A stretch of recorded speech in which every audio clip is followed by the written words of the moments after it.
I just wanted to mention very quickly some maybe ways that you can notice that maybe things are about to be triggered again, and maybe you need to do some healing just to get ahead of it.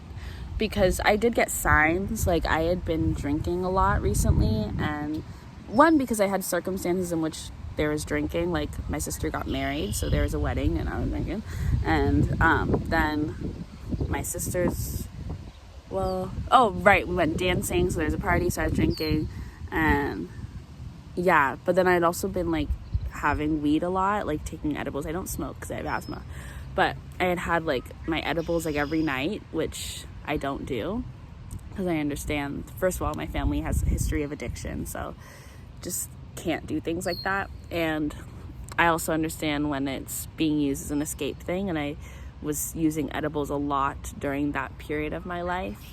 Both, I don't know if it was before the assault that I had been using it a lot. I don't remember. Time is confusing with that period of my life. I really don't know. Also, just because of the pandemic, timing is just, I don't know what's happening. But yeah, those dreams, I think, were probably a sign that things were going to come up for me that I needed to work on.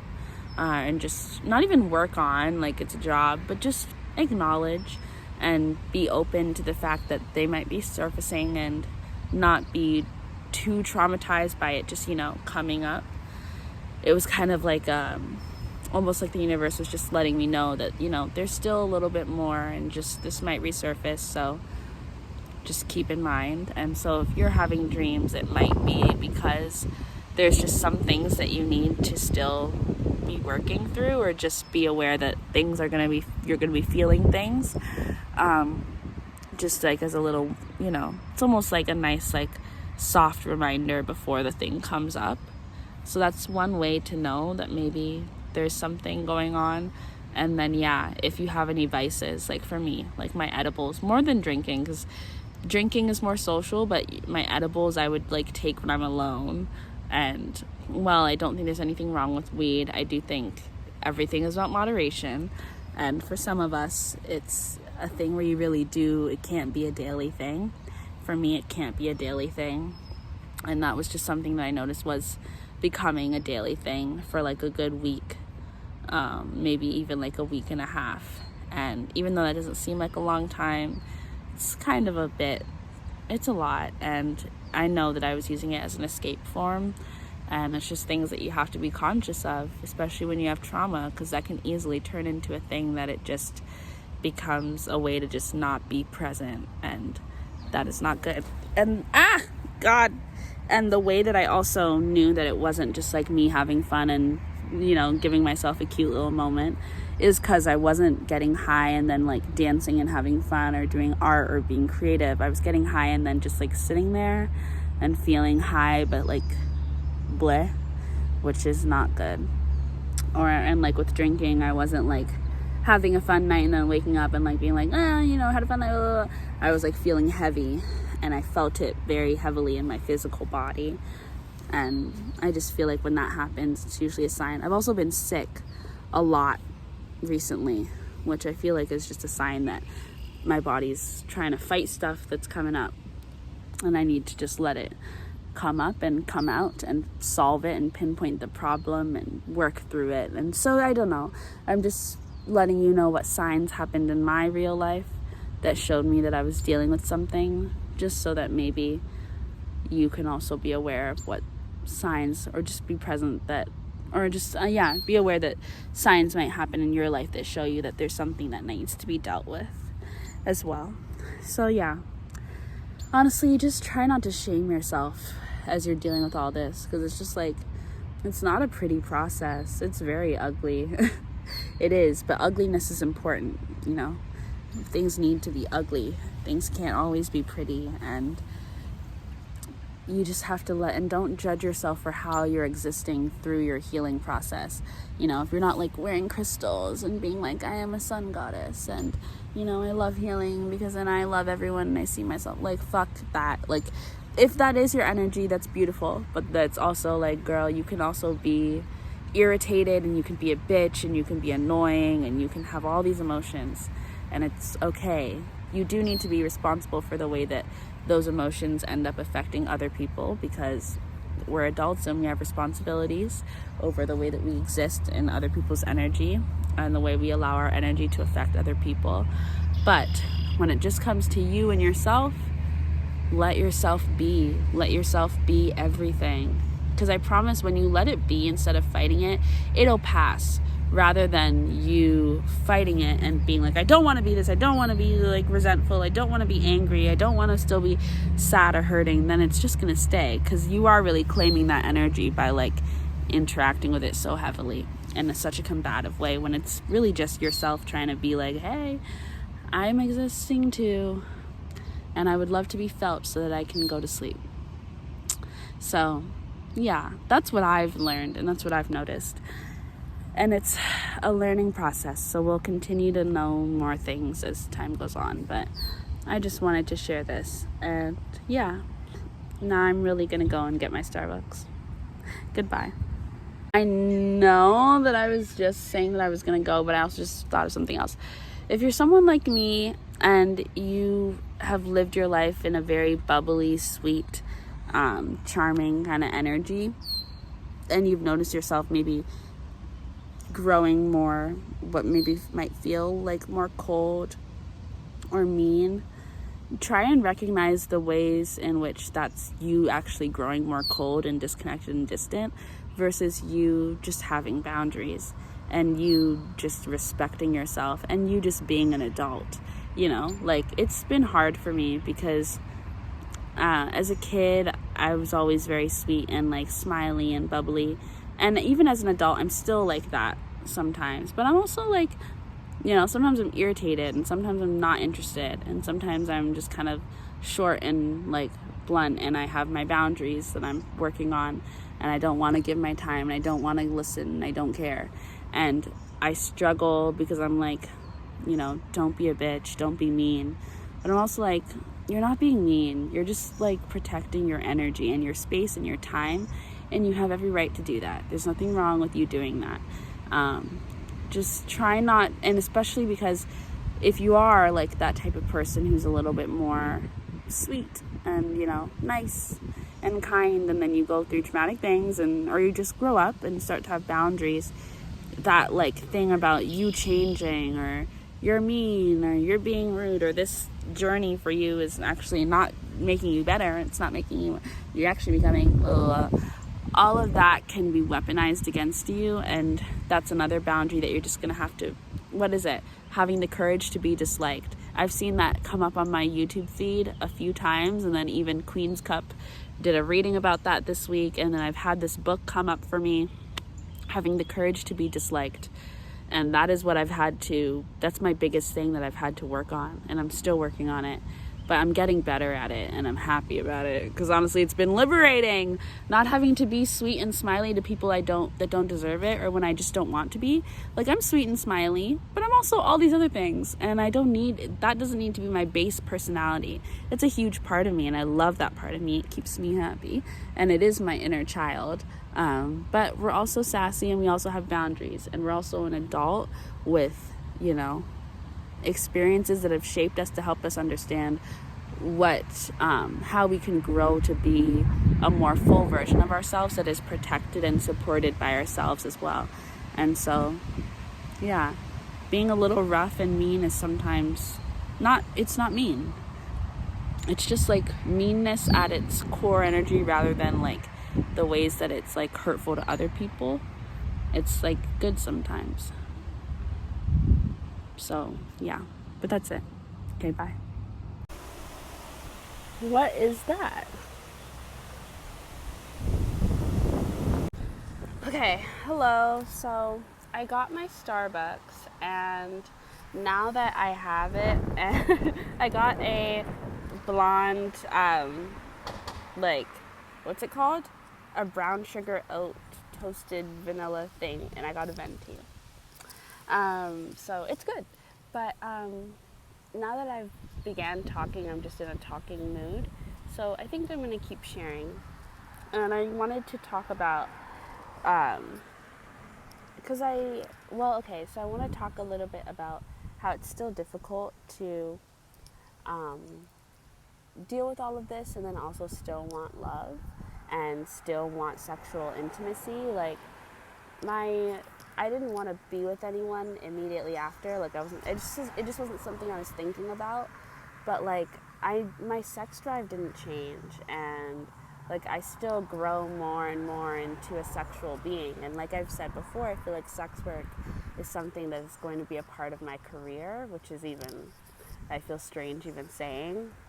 Just because I also feel like so many communities that I am a part of, and yet I feel like I am infringing on their experiences when I talk about my own experiences, as if my own experiences are not a part of that, the collective experience. Like, I think I'm probably going to end up being connected to sex workers in my career, and therefore I will also probably be like a sex worker, just in a different way. Not, I don't want to have physical sex, but that's not the only way that you do sex work, and there's a spiritual element to it that I would really like to explore with other people, as a healing element and as something that can be empowering. But that is like hard for me to, I don't know, I haven't fully thought that out yet. But I wanted to come on here and just talk about how it's still difficult to kind of not feel ashamed about the fact that I still want to find love. Like, I still want to be in a relationship, even with men. I still want to date men. I still want to have sex with men, and I want those experiences. I just don't want them to be traumatic, you know? And there's just so many signs that I was looking for to validate that I was a survivor that just didn't show up. Like, I thought that I would, completely detach from life, and while in many senses I did, I also was fully functioning. I guess whatever you would consider fully functioning. I mean, we all have different definitions, but I was functioning. I still did really well in school. I think I got straight A's that semester. Not like bragging, but just trying to show you how it was confusing, And I still had a sex drive. I still wanted love. I was still having crushes and thinking about people. I was still laughing and having fun, and, that was confusing. And also, it was a difficult thing trying to balance, like, the accountability aspect. Like, I kind of spoke about that a little bit when I was talking about the fact that I was still, like, very aware. Hi. Still very aware. Oh my god. I don't know how people vlog in public. It's like, I'm trying to do my talking, but I feel very awkward. Anyways, I just have to get over it.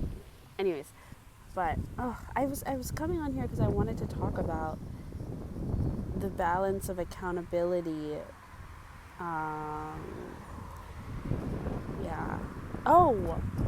With other people, I think, because what I was thinking is, in my head, I was like thinking about this experience and what it's been like so far, and I have not gone through. I mean, I'm just gonna say it, and see, I get nervous saying things like this because I'm like, oh, you're gonna sound like an asshole. But I feel like I need to do some advocacy work for all survivors, and I do think that this is an experience that almost every survivor, I think, has, because I haven't seen it happen, and so I want to talk about it.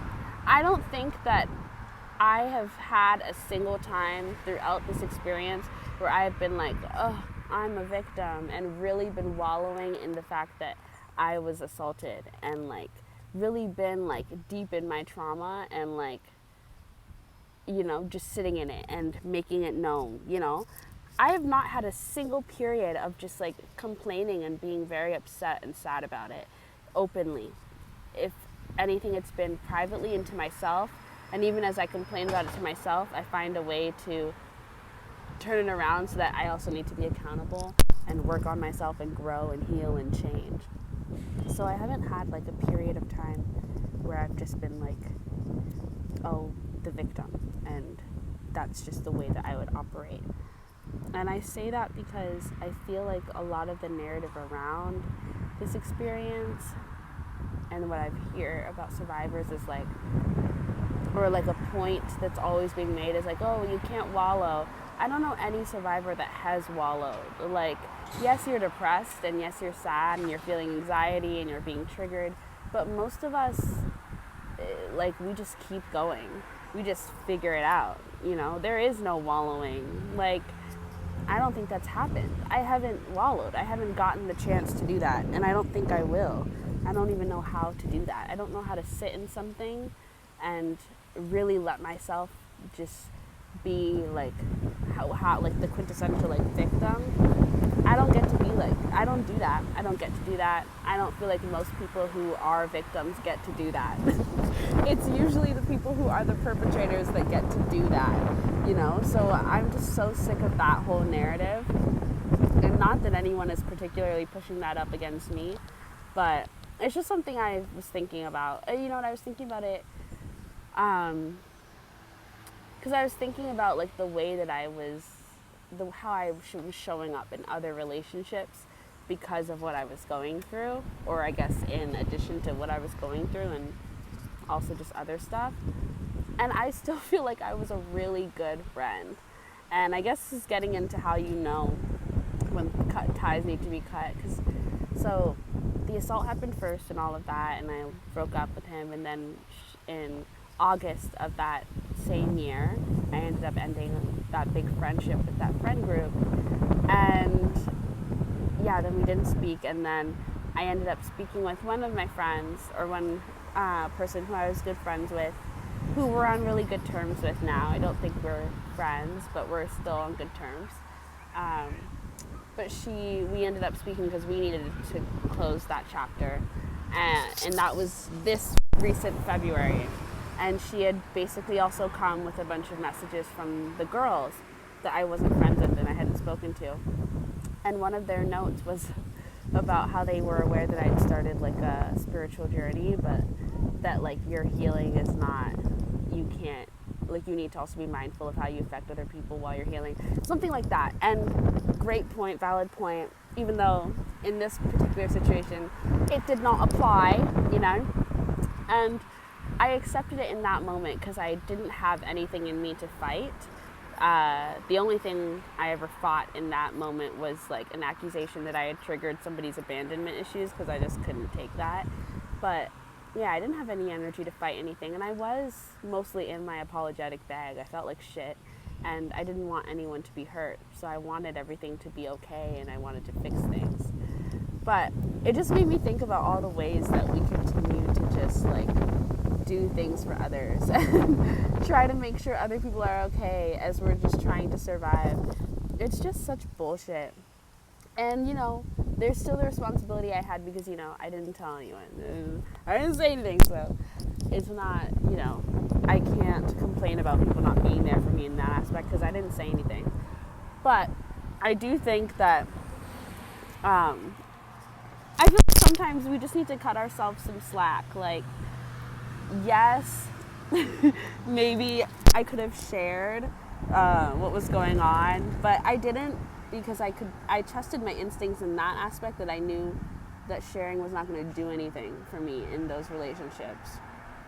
And was I correct? I was. And I don't know, just sometimes I feel like we don't give ourselves enough credit.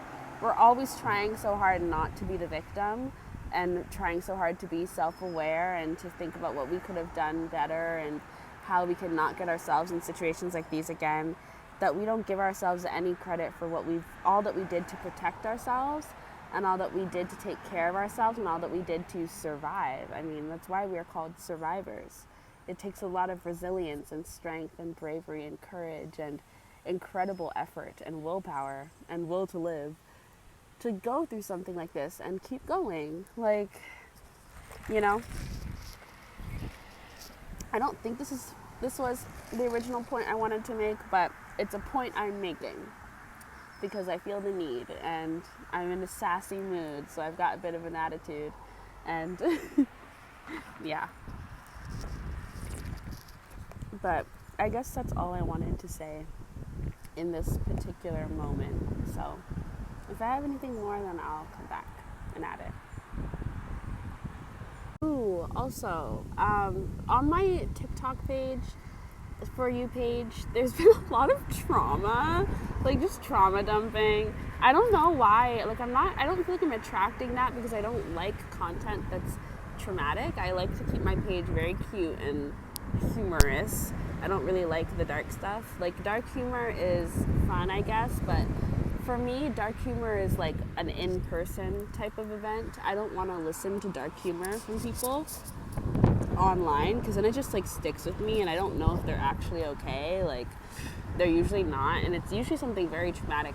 But it just got me thinking because I know that I can have I don't know if I have I don't feel like I have a dark sense of humor.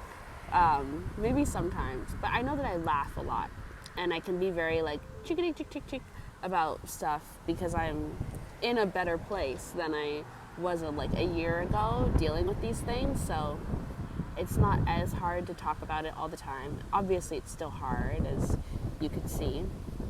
Though I would even say that, crying is not a sign that it's very hard. Sometimes I just cry because it's overwhelming.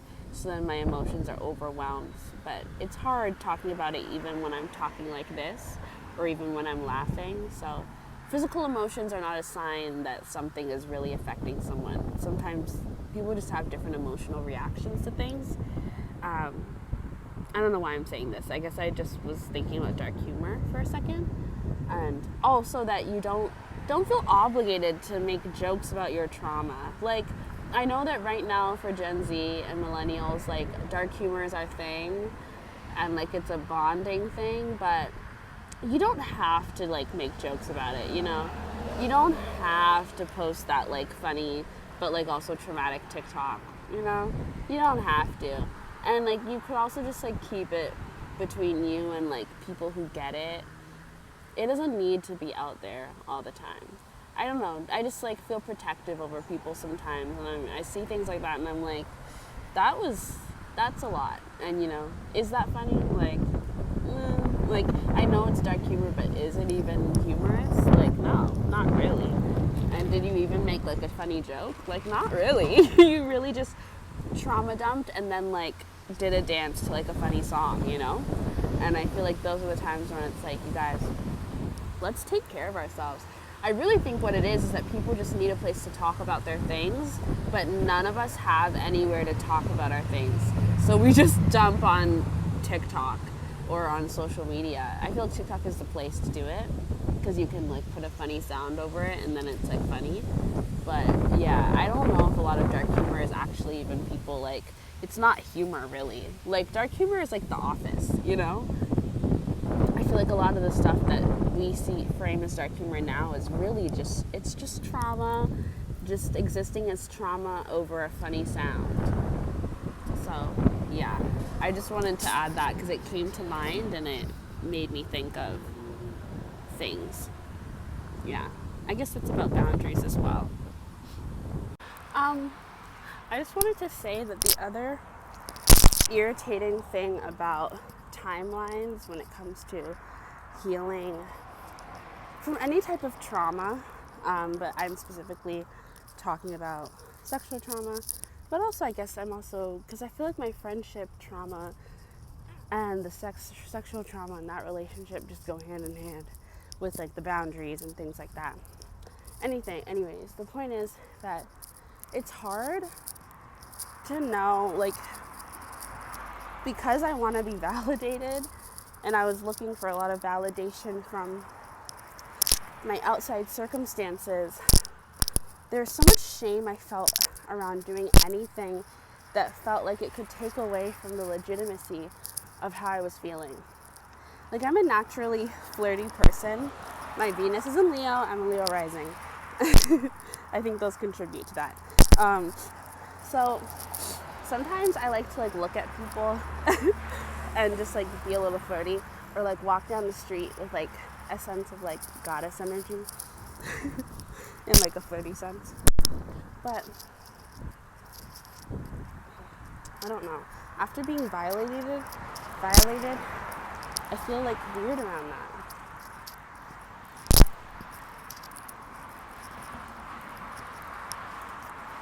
And I feel weird because I'm like scared that I'm bringing on some type of energy that, I was also put in a position of disempowerment because of, even though I know they're not the same.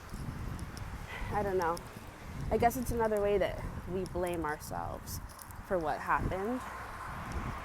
And even with the accountability thing, once you can find something to be accountable for within a circumstance, it's hard to not be like, okay, well then there's equal responsibility. Or, okay, well then this is partially your fault, so like, it's not what you're not a victim.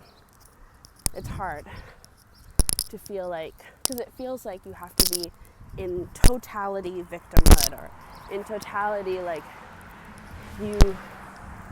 I don't know, like you have to be fully disempowered in order for you to have any claims to any experience of oppression or trauma, Like it's the way we only advocate for like children's rights when it comes to horrible things that happen to kids. Like we're all like, but if the same thing happened to an adult, it's like, because we see kids and we're like, well, they don't have any responsibility over their actions versus adults do, which is fucked up. And I'm, a huge advocate for kids' rights, obviously, but it's just fucked that once you get to adulthood, it's like, see, girl, you're on your own. You are on your own. Yeah, I was just thinking about that. And so it changes the way that you are in the world. And I'm even thinking about it now because there were certain things that were obvious signs that I was going through something. Like the fact that I dropped out of university and I moved back home and I went away to another country twice for a few weeks and I quit my job and I was doing all these things. Like clearly I was going through it, but I don't know. Those weren't, I guess, signs enough for me. And those were also things that I was like, I wondered if they were things that friends would pick up on. I don't know. It's a confusing experience. I think the hardest part is feeling like you have to be able to explain what's happening and what has happened, when a lot of the time you can't. Some of these experiences literally cannot be explained, Like in the conversation that I had with the friend where we ended up getting closure and ended like our friendship and it was like solid after that. Like I was trying to explain why I ended my friendship with the group in the way that I did. Because I just sent a text and then I moved out and I was gone. I didn't speak to anybody in person. I didn't block anyone, but I just sent that message and then I was gone. And there was a lot of guilt that I had around the way I ended things. And the text wasn't nonchalant. Like the text, I tried to explain and took full responsibility and, tried to make it obvious that I care a lot and that I'm doing this because I really didn't have any other choice at that point. It was between ending the friendship or really becoming a bad friend because I just could not be there. I couldn't be present. I didn't feel safe. I didn't feel comfortable. I was going through a lot. I said all that, but I also said, how much I love and care and respect and all of that. Everything that you would want to say to a friend that you care about who you also can't be friends with, I tried to say in that letter, but I couldn't do it in person because I was depressed. I don't know how to... It's not funny, but it is. It's funny because it sucks because of how much I can't explain how bad it was. And yet I talk about it now and I still feel like, girl, what are you talking about, Because when you can't say something, then you really do feel invalid because you're like, you can't defend yourself. Language is the way that we communicate. And if somebody's not willing to be open enough to pick up on your emotions and read you in that way, then you're kind of fucked, because you have to really rely on people to be able to do that and understand the depth of what you mean if you can't say it. And that's what I had to bank on during that time in my life. And it was hard, and I get why things were bad, because of the way things ended. But I don't know. I guess I was also thinking about, that's what I was thinking about. I was thinking about how, because we do often talk about how going through assault ends up making you you're very lonely during that, you're very alone and isolated during that experience, and you tend to be alone afterwards as well, so you're very isolated. But one thing I really noticed was as well as the complete lack of confidence in myself, the lack of trust and yet conviction, I started to gain stronger conviction in my own demonizing of myself, and just totally lost any trust that I had in myself as being a good person, because I was there's just so many things happening all at once. It was very confusing trying to understand it all. I was gaining power in setting boundaries in some ways, because I ended a relationship that was abusive and toxic, unhealthy for both people.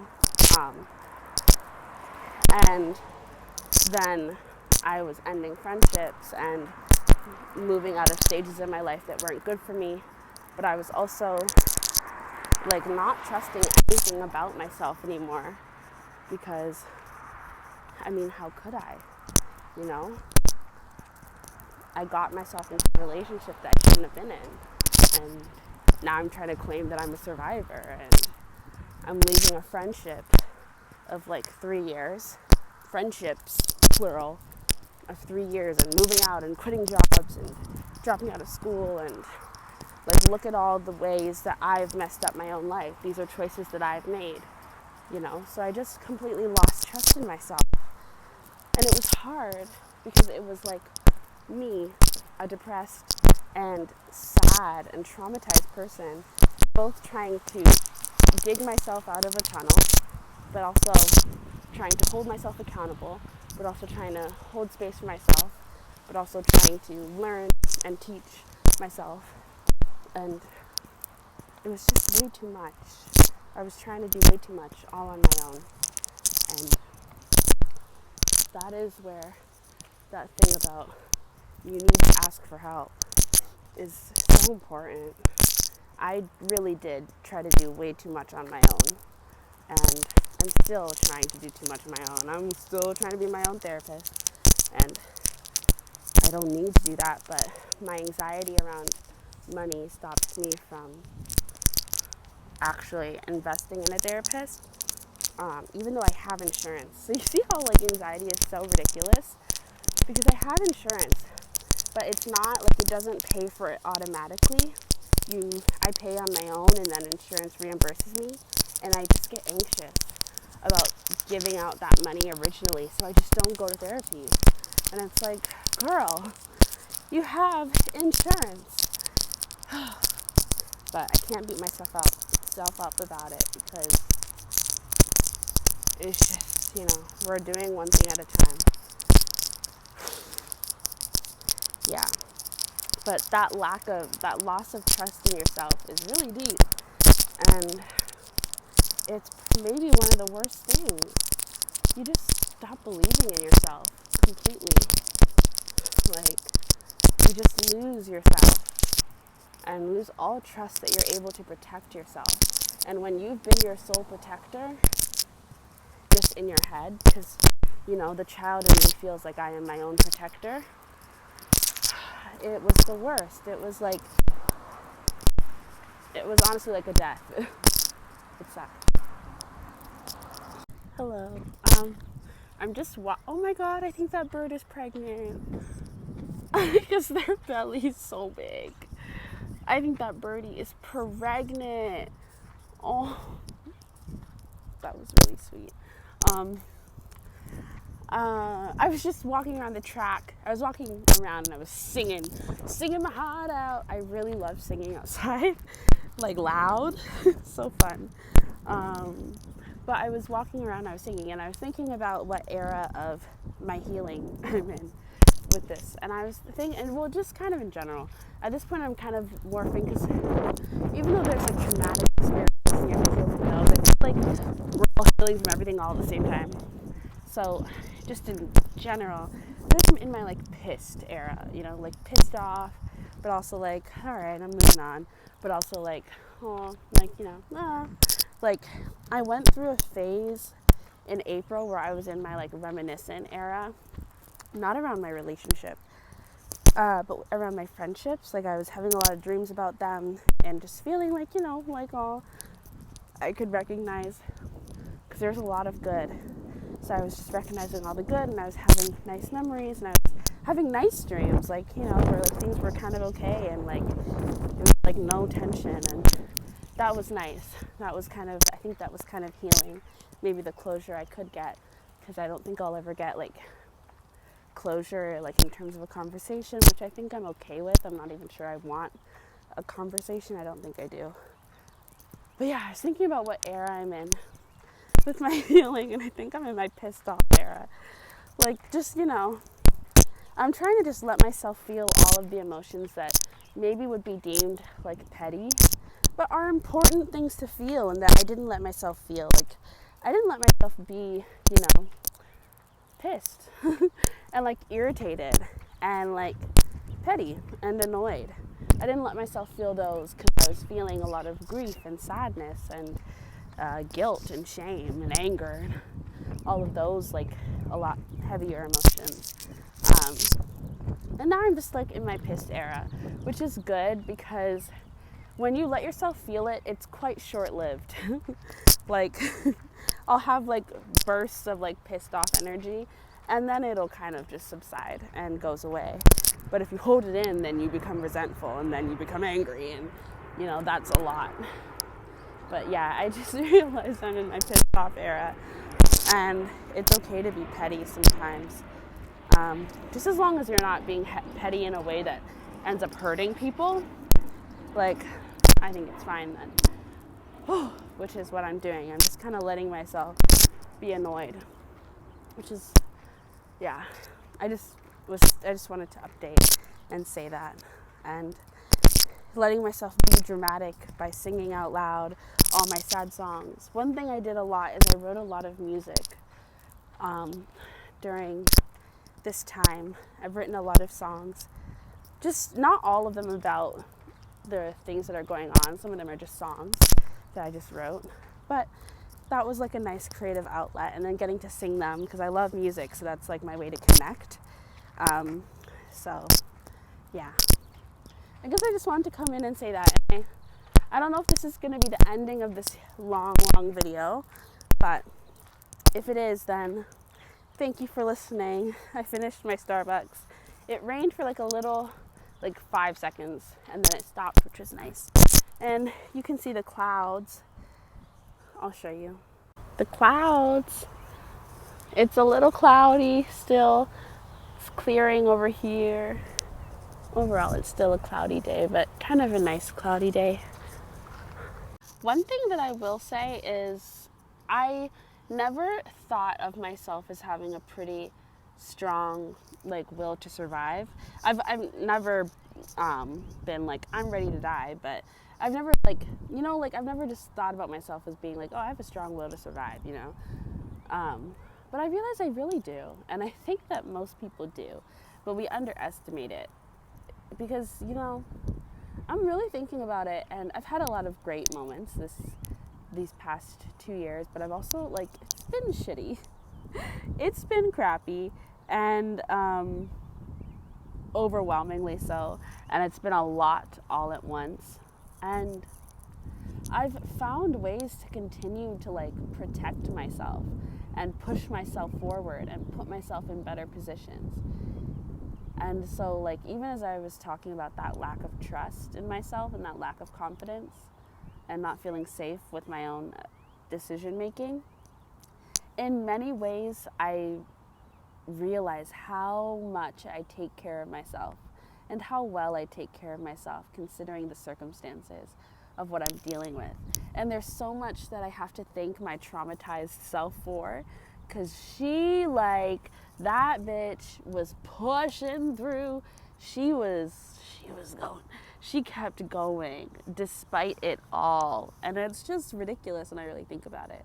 You just have to be so proud of yourself. Like, your traumatized self is so strong, so incredibly strong in ways that they should not have to be, but they just are.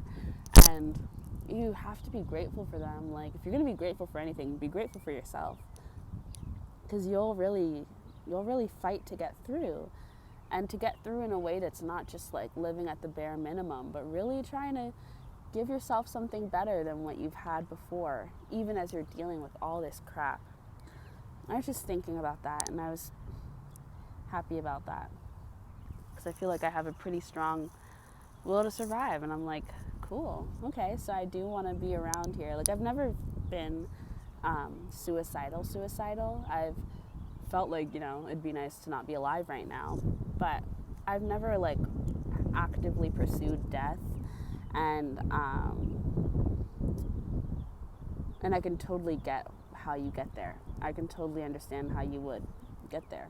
I don't think that people who are suicidal are crazy by any means, and I think that the people that make any type of judgmental commentary about that are like the ones that are actually ridiculous. Because if you live life for 5 seconds, you can absolutely understand how you wouldn't want to be here anymore. It is so hard. It's so hard. And there's no like distinctive meaning that's given to life other than, oh, well, to be happy and to like be with your family and like to love. Like, that's it. Like, we don't get any like guidebook. There's no like for sure way of how to live a happy life and like how to be okay. You know, you just like fall into traumatizing situations and you just have to learn and be okay again. And it's just like, it's a lot. So I don't know. There's just so much. I feel like if anybody deserves compassion and if anybody should be understood, it's people who are suicidal. And if anybody should be relatable, it's like, that is the most relatable experience. I don't know anyone who ever has been like, I don't know anyone who's never not wanted to off themselves at one point. I'm just saying. It's just a thing. Oh my God. It's absolutely a thing. Somebody's using the bathroom right next to me. Not right next to me. I'm being dramatic. It's at a tree at a distance. But I just looked over and I felt kind of bad about that. But anyways, yeah, I was just thinking. I'm going to try not to look over there again. But I also want him to go away. He's not bothering me. I'm just like, blah. Anyways, yeah. I was just thinking about it because I was a sick kid. Oh, God. Okay. Yeah, I was a kid who was sick, so I was in the hospital a lot. And I have this really distinctive memory of like being really sick at one point. I think I had something in my lungs. I don't know. I have asthma, so that's what was the cause of most of my sickness as a child. And I had this distinctive memory of my mom telling me that like it's okay for me to die if I need to go. It's not funny. Like, it was a sad time, but it wasn't like, that wasn't like a traumatizing experience for me. That was just interesting to me. And I just remember feeling very intimately connected to death. And throughout this whole spiritual awakening thing that I've been going through, death and darkness, as you can see if you've seen any of my other videos, has been like a topic that I've really enjoyed discussing, because I think it's cool, and I think it's important, and I think it's restorative healing for all of us, because it's like, that is an energy that we all very intimately get. We all get that death energy, and we all get darkness, and we all get it. And it's time that we stop having so much shame around it. And yeah. Yeah, I'm feeling a lot better. I feel like a lot less is on my chest, which is nice. I dyed my hair recently because I had been getting this message that I should like dye my hair red. So I tried, but it's like I feel like it's kind of there. Like some of it is the blonde that's from when I bleached my hair, and then some of it is just like really red. But maybe not obviously if it's not in the sunlight. But yeah, I did do that. So I'm gonna post this to my YouTube, and maybe I'll just post the other video I had that I had only put on Patreon. But now I guess I'll put it on my YouTube since I'm gonna be putting on my YouTube channel. I was just boycotting YouTube because I got like a funny feeling about Google and Apple, but like it's everywhere, so what are we gonna do? We're just gonna have to deal with it. And like, you know, I think it's okay. The sun's coming back out, which is nice. I do get why people like being YouTubers, because it is fun to talk, and I don't feel like I'm just talking to myself. I do feel like I'm ultimately talking to other people, just like at a distance and like at a later time. Like it's like time travel. It's fun. And I just love being outside. When I took shrooms, I had a vision of myself like as I was like conscious and like awake. I looked at my dad's like one of his like a tapestry kind of, and I looked at it and I saw myself in it as like a fairy. But I didn't see myself actually. I saw this guy sitting there with like red locks. I think it was red locks. And he looked like he was a fairy. We were like in like this world that looked like The Hobbit, and like I like felt myself dancing and like seducing him. And I think that like dance, when I talk about like the spiritual sex work that I want to do, it's like involving dance. Maybe it would kind of be described like, maybe it would be kind of connected to like tantra, but my own thing. I don't know. I have to think about it more, but I am excited to pursue it because I think it's also going to be very empowering, and it's going to be scary because I can't even imagine explaining that to my parents or to like any of my family other than my sisters. But I'm going to do it because you only have one life, which I mean isn't ultimately true. We're going to be reborn, but I have this life as this version of me, and I'm only going to be this version of me once, who I quite love. So I do want to try it and see what it'll be like. And I think I'll be at like I'll really be in my bad bitch era when I get the guts to really like start doing that. So I am excited about that time in my life. But I'm really ready to meet my soulmate. I'm really, really ready. I'm really ready. I'm healed enough to the point where I know that I can continue to heal with a partner. I don't want to be single, and I don't want to be in the streets. I don't want to be casually dating. Ugh. I don't want any of that. I want love and commitment forever and ever. Amen. Like I want that type of love. And I want it now, but I'm also willing to wait because I'm also not willing to settle. Like I'm not interested in just having experiences so I can learn what I don't want anymore. I know what I don't want, and like I'm willing to have like brief experiences, like we talk for 5 minutes and I see the red flag and I'm like deuces, but I'm not willing to have like a relationship, you know, that's just a lesson. No thanks. I'm not interested in that anymore. If it does happen, then like fine, but it's not going to be by my own choice. If I see the red flag, I'm out, and that's how we should all be. I don't believe in just experiencing things so you can learn a lesson. I'm not into it. I'm really not. And I feel like that's what's been happening on like a universal level, which is why we're in the shit that we're in. Because I think like on a soul level, like we've just been taught, and it's just been the standard that like you have to experience things in order to learn it and understand it. And in many contexts, I understand how that's true. But there's many other contexts where I'm like, no, that's actually not a thing that has to happen. It doesn't have to be that way, you know. If we trusted our gut enough to believe it and like give the weight that, you know, that lesson and understanding deserves, then we wouldn't have to experience it and feel it in order for it to be true and to really set in, you know. It's only because we don't trust ourselves enough that we force ourselves into experiences that we didn't really need. And if anything, this experience has taught me that. 'Cause shit, I have learned to listen to my gut, either because I'll be traumatized or because I'm hurting other people in the process. Like with that friend group, like if I had listened to myself and not been like, oh, but I can't trust myself, then I wouldn't have been in a friendships for years, and then had to end it. Like, bitch, it's doing a lot of inconveniencing and the consequences for lots of people. And not that I'm like the most important person in the world, that me ending a friendship is changing everybody's life drastically, but it is hurting people. It's like when you don't listen to your gut, you hurt yourself and you hurt others. That's the facts of the situation. That's where I've been having to be really accountable for myself. And it's like this whole trusting yourself thing is not just for you. It's because you also, when you don't trust yourself, you go fucking up other people's lives. Like, please. So, yeah. Accountability.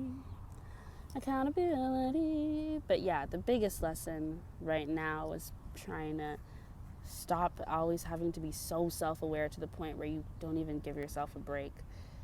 Because that doesn't do anything for anyone at all.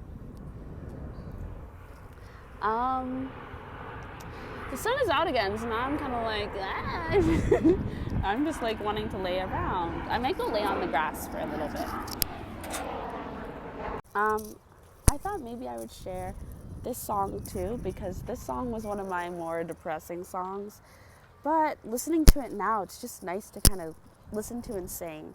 So this is another one of the songs that I wrote called 20 with Broken Dreams. It's not funny, but it is funny. That's like this entire situation in a quote. It's not funny, but it is funny. Or it is what it is, which is what I would say all the time. So that trend on TikTok is so funny. Because it's really what it is. It is what it is. Like, what are you going to do? But anyways, so this one is 20 with Broken Dreams. I can't use the instrumentals because I don't have any rights to them. But this one was like one of those like type beats. I think it was like a Kehlani type beat on YouTube. And I wrote this and I Fall Out of Love in Tulum in February. So yeah, this was right after I got off the phone with that friend and I was feeling very, very sad. So yeah, capturing all those moments.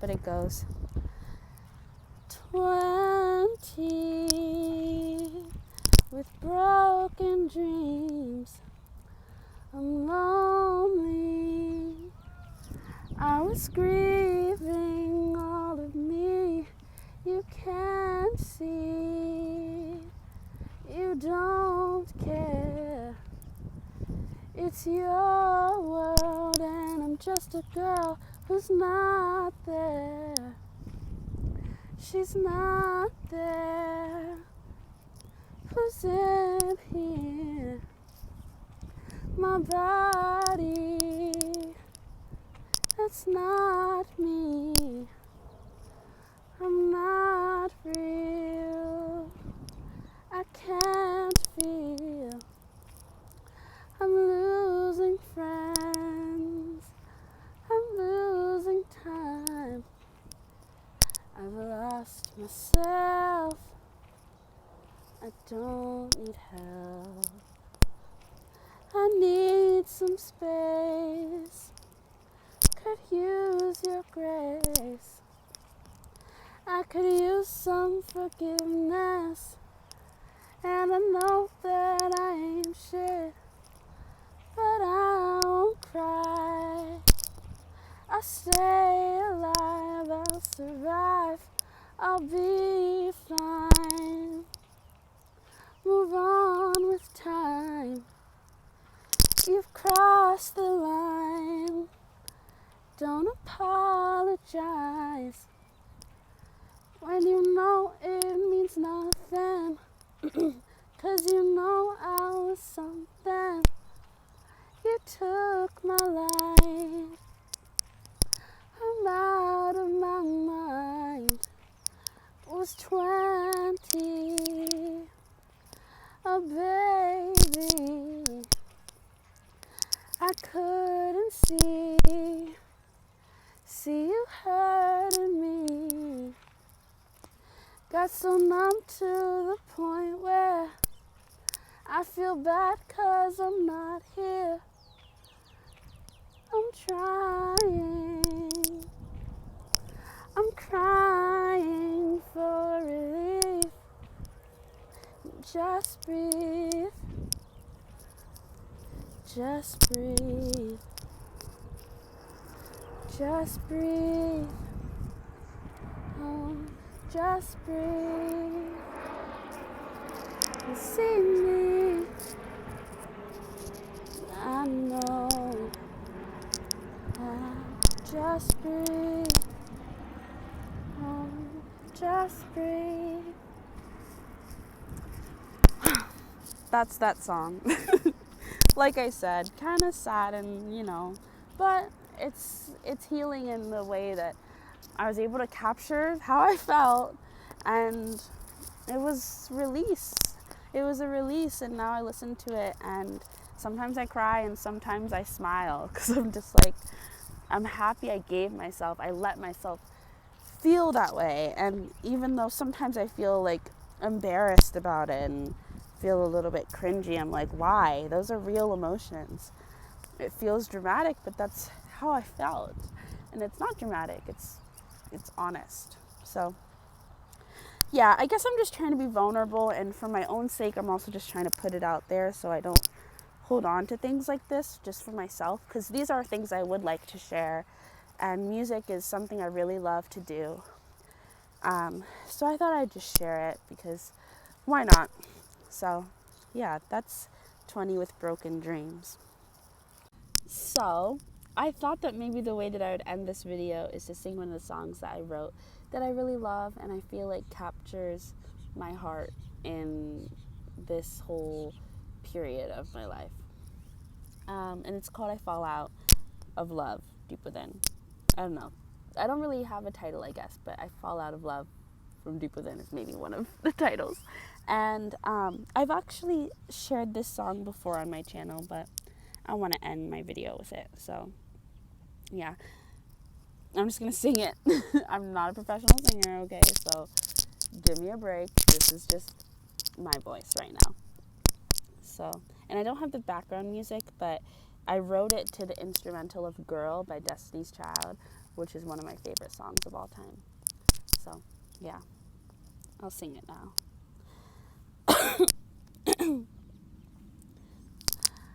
I fall out of love deep within. Hear my soul call, I need a friend.